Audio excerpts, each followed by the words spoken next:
الموضوع أهمية يا دكتورة، ربما يكون هناك في مضاعفات لعدم قد تصل التوحد مثلا، قد تصل. هل في دراسات تربط بينها وبين التوحد؟ هل في دراسات تربط بينها وبين الذكاء؟ هل هناك دراسات تربط بينها وبين تأخر النطق وغيرها؟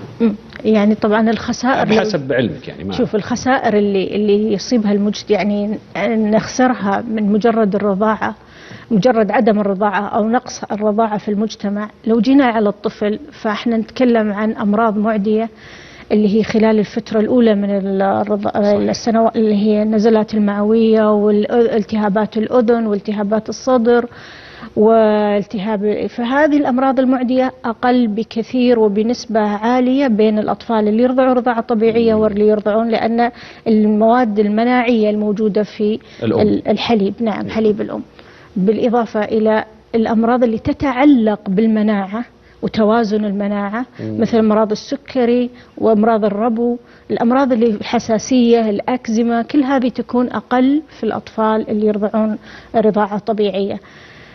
الإدمان في المستقبل طبعا، الأمراض النفسية، تطابق تطور الفكين وتطابقهم، عدم الحاجة أو قلة الحاجة إلى التقويم.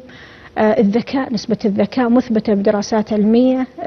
طبعا قيل في 30% نسبة الذكاء، قيل في أحد الدراسات تنقص 30%. اي 30% الأطفال اللي يرضعون رضاعة طبيعية أعلى من الأطفال، أعلى من الأطفال والله.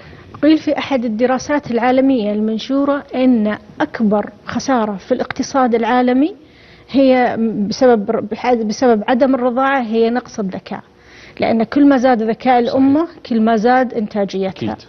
فاحنا هذا اللي ممكن وربما يفسر هذا يعني ضعف المستوى الدراسي ربما في المدارس. نعم طبعا قد يفسرها. نعم. إلى نسبة ما.